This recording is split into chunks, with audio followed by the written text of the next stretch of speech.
Assalamualaikum warahmatullahi wabarakatuh.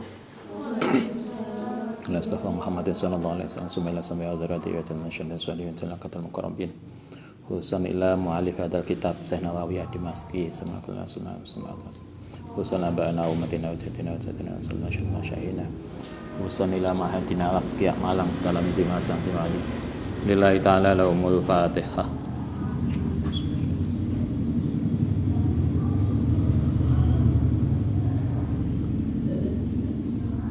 Bismillahirrahmanirrahim. Faslun fi hurmati sabbil muslimi. Pasal tentang haramnya mencaci orang Islam min ghairi sababin syar'iyyin, tanpa sebab syar'i. Ya yujawizu, yang diperbolehkan apa dalika. Mengkono sebab ini, pasal ini menjelaskan tentang bahwa kita itu haram, kita itu dilarang, tidak boleh mencaci sesama muslim. Yahrumu haram apa sabul muslimi, mencaci sesama muslim. Min ghairi sababin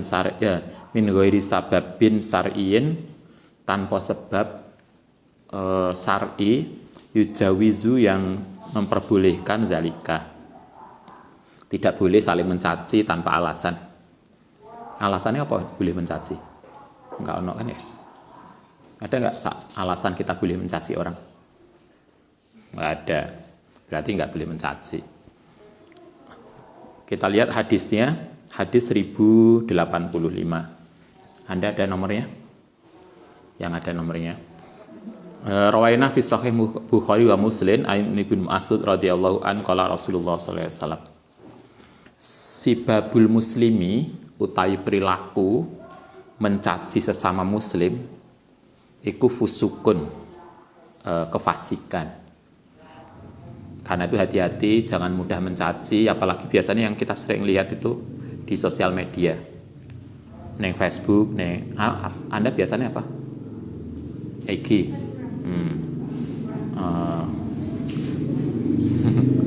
Ini fasik banget.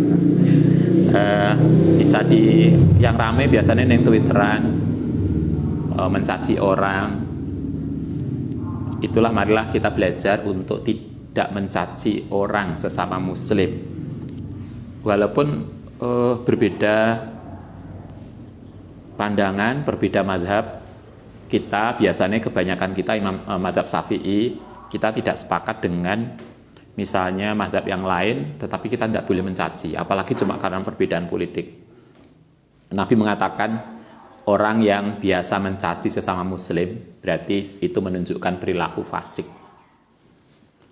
Coba Anda bisa lihat, kalau sekarang musim pemilihan pemilu ya, pilpres, pilda, atau apa, yang paling sering itu pilpres, yang kemudian dengan sangat mudah mencaci orang yang berbeda. Nabi mengingatkan kita, orang yang biasa mencaci, perilaku mencaci sesama muslim itu fusukun, perilaku kefasikan. Maka berarti kita dianggap mempunyai perilaku atau termasuk orang fasik. Wa rawaina fi sahih Muslim wa kitab Abu Dawud wa Tirmidzi, diriwayatkan dari Sahih Muslim, Abu Dawud dan Tirmidzi, an Abu Hurairah radhiyallahu an anna Rasulullah sallallahu alaihi wasallam qala al-mustabani, utai dua orang yang saling mencaci, iku barang qala kang ngucap sapa keduanya, fa'alal badi, mongko dosa ing atase orang yang memulai, minhuma saking keduanya, malam yakdi, selama tidak diduga sapa al-madlumu, orang yang dizalimi. Maksudnya orang yang saling mencaci, maka orang pertama yang melontarkan cacian itulah yang menanggung dosanya. Kalau masih ingat, kalau kita disakiti, sesungguhnya kita itu boleh membalas dengan cara yang sama. Kalau Anda dipisui, kita boleh membalas, tapi balasannya tidak boleh lebih banyak daripada cacian. Kita kadang dicaci pisan, balasnya wakeh. Pada ditanya, Mbak kondi Mbak? Kok pasar? Oh cerita pasar akhirnya. Pada jawabannya kan mestinya, nggih keng pasar selesai. Gak cah cerita ya Allah Mbak, yang pasar mau lu cerita macam-macam. Sing Lombok mundak, sing macam-macam. Padahal mestinya kan nggak perlu. Pada dasarnya kalau kita disakiti orang, kalau kita dicaci orang, itu kita boleh membalas. Tetapi mengampuni jauh lebih baik. Maka di sini kemudian dikatakan kalau orang dicaci kemudian membalas mencaci itu bisa ditoleransi, tetapi yang enggak adalah orang yang pertama memulai mencaci. Itu akan menanggung dosanya. Oke, prinsipnya bab ini, pasal ini menjelaskan agar kita menjauhi, belajar untuk tidak mencaci orang lain. Nah, sekarang lafadz cacian. Faslun fi al-fadi, pasal tentang lafadz al-madmumati yang tercela fil adati in dalam kebiasaan indal mukhosomati nalikane bertengkar. Kalau ada orang bertengkar, kadang kan kita misuh. Apa biasanya kita misuh? Sego enak. Saya apa? Sate enak, itu kan. Ada lafadz yang kita nggak etis untuk diucapkan. Wa minal al-fadi, lan iku termasuk lafadz al-madmumati yang tercela, al-mustakmalati yang digunakan, fil adati in dalam kebiasaan, qauluhu pengucapan iman liman marewong yukhosimuhu, yang memusuhi atau menengkari sepeman hu ing man. Ada kalimat-kalimat zaman jahiliyah itu yang biasa dipakai orang kalau tengkar. Biasanya ngatakan gini, ya himar, apa nih? Jaran nih. Himar itu kan jaran. Kuda, jaran itu ngerti ya? Oh, jaran nggak ngerti. Kuda, kuda kan nggak mantap. Oh, jaran nih mantap. Misalnya itu biasa orang kafir dulu gitu. Tengkar itu nyebut orang itu jaran, ya tapsu kambing, ya kalbu asu, itu mantap gitulah. Asu. Kemarin Anda masih ingat di orang ada tokoh, bukan tokoh, ada orang yang ditokohkan, kemudian sering mencaci orang dengan babi, asu toh di sosial media. Jadi dia gampang banget nyebut orang itu kutil babi, asu. Kalimat-kalimat ini keluar dari orang yang ditokohkan itu. Padahal kalau dalam hadis ini itu kalimat-kalimat yang sangat tidak etis untuk diucapkan. Itu kalimat-kalimat yang dulu biasa digunakan oleh orang-orang jahiliyah. Wa nahwi dzalika. Lah kita nggak tahu, biasanya yo jaran yo apa kucing. Wancen kucing gak mantep blas ya. Itu ada orang kafir dulu biasa manggil tengkar yo asu yo babi yo macam-macam. Fahada di sini dikatakan ini kalimat tadi asu, anjing, himar, babi iku qabihun, kalimat yang buruk. Liwajhaini, karena dua alasan. Pertama dianggap buruk, ahaduma utai salah satu alasannya annahu iku kadzibun. Itu adalah kedustaan. Kenapa dianggap dusta? Karena teman kita jelas orang yang kita caci loh, jelas uang manusia, kemudian kita bilang babi kau. Itu kan berarti kita telah melakukan kedustaan. Itu satu. Wal akharu yang kedua, annahu iku dza'un. Kata-kata tadi iku idzaun, menyakiti. Karena itu fala khilafa. Maka itu ndak boleh. Jadi artinya kita itu bolehlah emosi, tetapi sejak awal kemarin kita diajarkan kita boleh emosi tetapi jangan kemudian melampaui batas. Kita boleh emosi tapi tetap kalimat yang kita ucapkan itu terkontrol. Jangan kemudian karena emosi kita ngomong macam-macam. Kalau nggak ngomong kemudian melempar piring. Suami istri tengkar melempar piring. Paling nggak sinetron. Biasanya kan lempar piring nanti bingung. Ternyata piringnya habis, bingung. Tinggal lengser makan berdua lagi. Karena nggak ada piring. Itu nggak boleh. Jadi seemosi apapun kita, diharapkan kita tidak mengeluarkan kata-kata yang seperti ini. Babi, asu, macam-macam yang kemarin kayak sempat viral oleh orang yang ditokohkan yang omongannya kasar banget. Itu artinya menunjukkan kita tidak bisa menjaga emosi kita.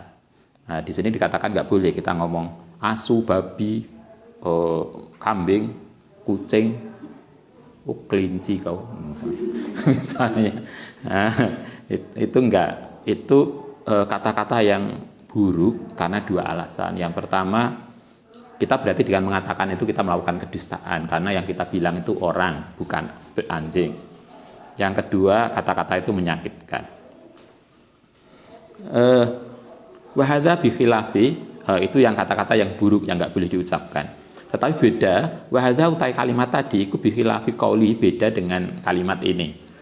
Kalau ini malah boleh jian untuk alasan tertentu. Ya dolim, sama dolim banget loh. Kalau kita tengkar, kemudian kita kalau di sini malah dikatakan sama jahat banget. Itu kan artinya yang kita bilang benar karena perilakunya jahat. Yang nggak boleh tadi kan kita menyebut dia dengan binatang atau apa. Kalau ada toh apa biasanya? Novel ya. Nah, tahu sih biasa mau novel.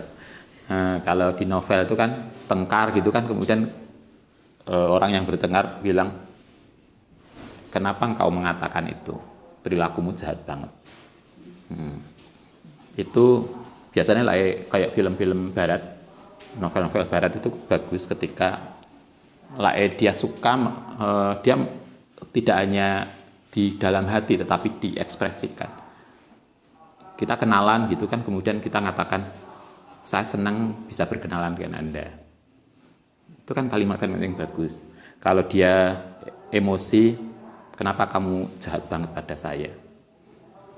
Jadi artinya emosinya itu tetap terukur, tidak ngamuk secara fisik, tapi kemudian disampaikan secara terukur, secara verbal, ucapan. Nah, di sini ketika kita ada dua orang emosional bertengkar, menggunakan kata kamu jahat banget, itu masih bisa ditoleransi. Karena yang dia katakan itu benar, karena mungkin orang itu memang jahat. Tapi kemudian tidak boleh menghardik orang dengan nama binatang tadi. Wa nahwuhu fa inna dzalika, karena ucapan dolim, jahat, terus macam-macam, iku samahu bihi, diperbolehkan li daruratin. Tetapi itu pun sebetulnya dibolehkan li daruratil mukhassamati karena darurat pertengkaran. Tapi kalau tidak perlu mengatakan itu jauh lebih bagus. Manhaku yasduku, karena kata-kata tadi kamu jahat, kamu dolim, itu yasduku, sesuai bener goliban secara umumnya. Karena orang tengkar kadang kan karena ada persoalan-persoalan perilaku yang nggak baik, sehingga kita hanya bisa mengatakan perilakumu itu jahat, itu masih bisa dipahami. Tapi kita tidak kemudian mencaci dia. Fakola, mongko sedikit sapa insanun, ila wa huwa, kecuali utai dia iku dzalimun, berperilaku dolim. Yang jelas kan tidak sedikit di antara kita yang kemudian benar-benar dolim. Dolim itu linafsihi, bisa kepada diri sendiri. Kita tidak berbuat kebaikan, itu berarti kan, atau kita berbuat jahat pada diri sendiri, itu dolim. Wali ghairiha, atau pada yang lain. Oke. Pasal kedua mengajari kita agar kita seemosional apapun itu tidak mengucapkan kata-kata yang nggak baik. Marilah kita menjaga, kita boleh emosi, tetapi marilah kita menjaga kata-kata secara baik. Faslun, kita lanjutkan faslun fasal fi karohati ayukola.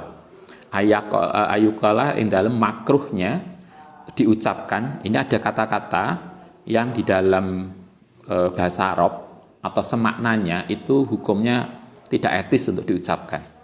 Kata-katanya begini, makana ma'i kholkun ilallah. Makana tidak ada ma'i bersama saya sapa kholkun makhluk ilallahu kecuali Allah Ta'ala. Ditakoni, Mbak, sama siapa? Dari tadi nggak ada orang di sini tuh kecuali Allah. Kita mengatakan ini tadi saya sendiri, tidak ada orang di sini bersama saya kecuali Allah. Kata-kata itu tidak etis. Karena ketika kita mengatakan tidak ada orang kecuali Allah, itu Allah berarti disamakan dengan orang. Itu nggak etisnya. Itu kesalahan dalam logika. Itu kan jelas toh, tidak ada orang yang bersama saya kecuali Allah. Allah itu kan bukan orang. Sehingga kecuali Allah itu berarti kan mengasosiasikan Allah itu sama dengan orang. Padahal Allah itu di luar itu. Sehingga mengatakan tidak ada yang bersama saya. Tidak ada seseorang kholkun, seseorang yang bersama saya kecuali Allah, itu tidak bagus, tidak etis.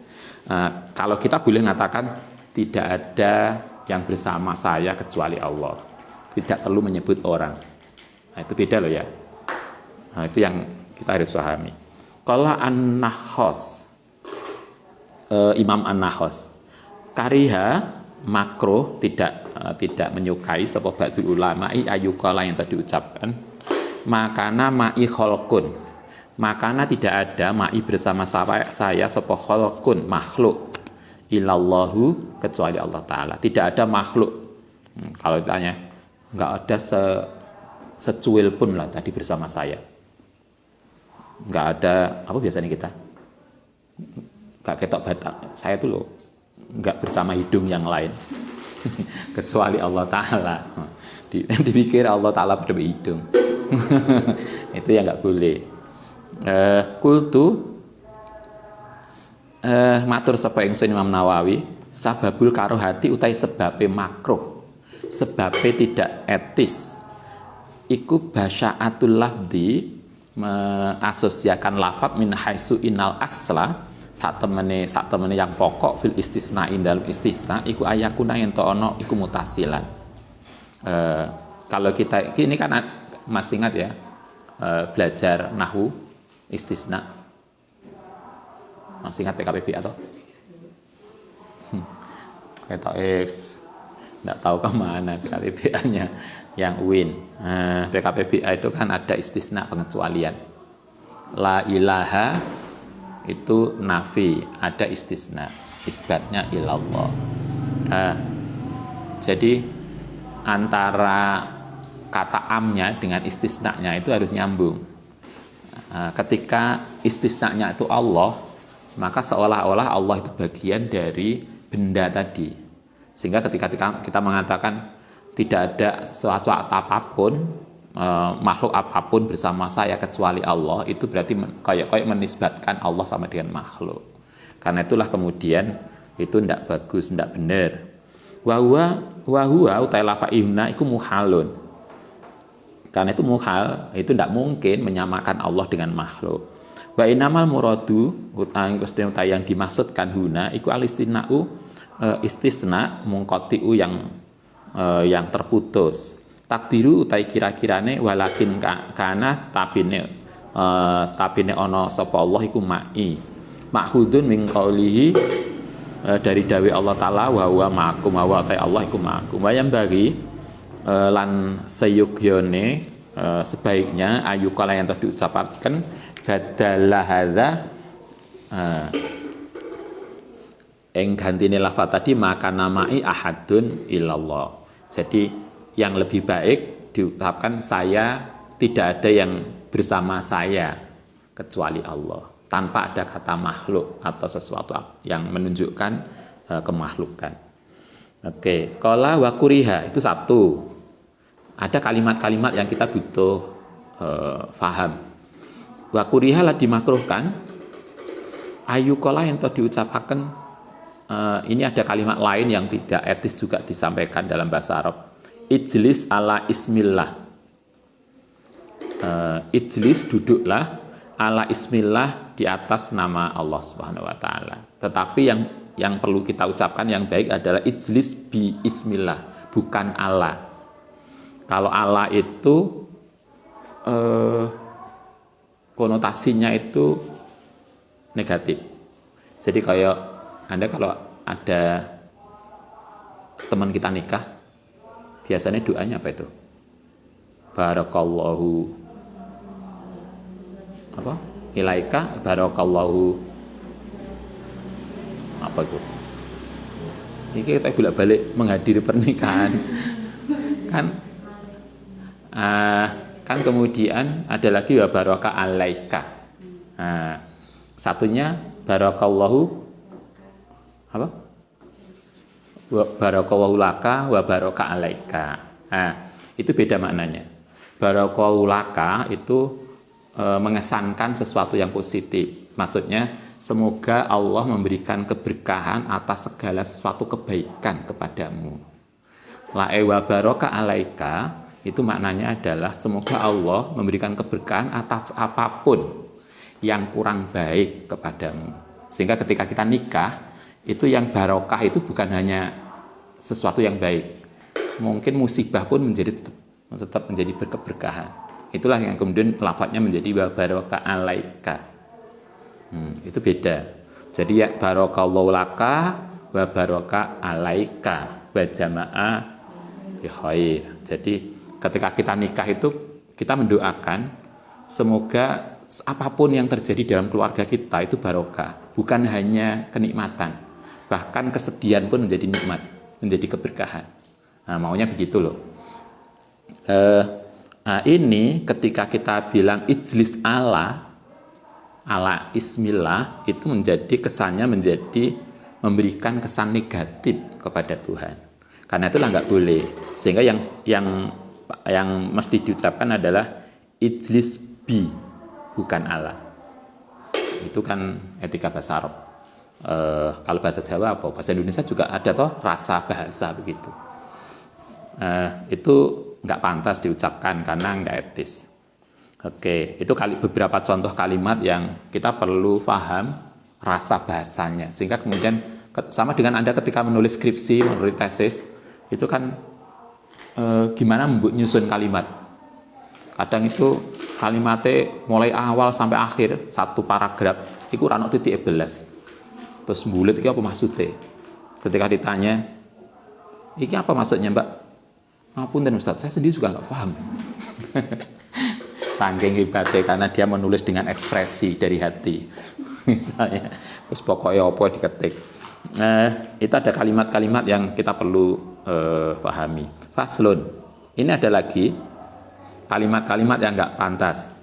Fi karuhati qaulis shaim, ing dalem ucapane orang yang puasa. Orang yang puasa kemudian mengatakan begini, wa haqqi hadzal khatim, lan demi cincin ini, alladzi ala fami, yang berada di dalam mulutku. Kalimat ini enggak etis disampaikan. Haka menceritakan sapa an-Nahos, Imam Nahos an ba'di salafi, saking sebagian orang salaf, annahu iku yukrohu, dimakruhkan ayakula, yang mengucap sapa as-shaimu, orang yang puasa dimakruhkan mengucapkan wa haqqi hadzal khatim alladzi ala fami. Wahtaja gawe alasan lahu bi annahu iku nama yuhtamu, diakhiri ala afwahil kufari, yang atase kalimat orang kafir. Kalimat itu kenapa dimakruhkan? Alasan pertama adalah kalimat itu biasa dipakai oleh orang kafir dulu zaman jahiliyah, sehingga kemudian kita nggak boleh meniru kalimat-kalimat itu. Kita masih ingat dulu kiai-kiai sepuh kita di pondok ketika kita dijajah Belanda, karena Belanda itu kafir, maka kita tidak boleh meniru perilaku orang kafir, orang Belanda. Salah satu yang tidak boleh kita tiru adalah pakai celana, karena ketika itu celana itu bagian dari pakaiannya londo. dulu. Nah saiki kan beda lagi. Sekarang Londo kan bukan penjajah, tapi teamwork kita toh. Sekarang kan gitu, bukan penjajah. Kalau dulu itu penjajah, sehingga nggak boleh. Sama dengan kalau kita di pesantren, kita nggak boleh, ulama salaf kita sebagian nggak mau ada sistem madrasah. Kenapa madrasah klasikal gawe sekolah? Karena itu sistem Belanda. Jadi apapun yang kemudian dilakukan oleh non muslim, ulama kita dulu nggak mau. Nah ini tadi wahaki hadal khotim alladzi ala fahmi, itu kalimat yang biasa diucapkan oleh kufar. Itu satu alasannya. Wa fi hadal ihtiyaji, lani dalam alasan ini nadharun. Alasan yang lain, satu karena itu kebiasaan kalimat orang kafir. Wa inama hujjatu, anapun tai alasan yang kedua yang lain, anahu khalifun. Itu sumpah bighayrillahi ta'ala, kelawan tanpa Allah ta'ala. Kalau kita sumpah itu diharapkan dengan nama Allah. Jadi wallahi, billahi, tallahi, boleh sumpah dengan gitu. Jadi bukan sumpahnya demi apa biasanya? Kayak anak-anak pacaran tuh. Demi pensil ini yang masih utuh misalnya enggak, sumpah itu demi Allah bukan demi yang lain. Ketika orang, karena kata-kata ini wa haqqi hadza khotim, itu sumpah demi cincin ini. Nah, sama dengan tadi toh, Mbak, saya bersumpah demi bintang yang sekarang lagi redup, misalnya. Itu sumpah yang nggak benar, karena itulah kemudian nggak boleh diucapkan. Wa sayati, lan akan segera kita sampaikan apa nahyu larangan andalika saking tadi sumpah tadi insyaallahu qoriban. Nanti setelah ini akan disampaikan tentang larangan kalimat sumpah. Wa hadza iku makruhun, itu kalimat-kalimat yang tidak baik.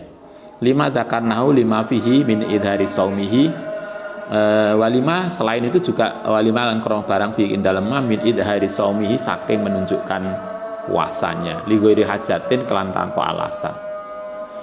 Oke, kita lanjutkan besok. Al-Fatihah.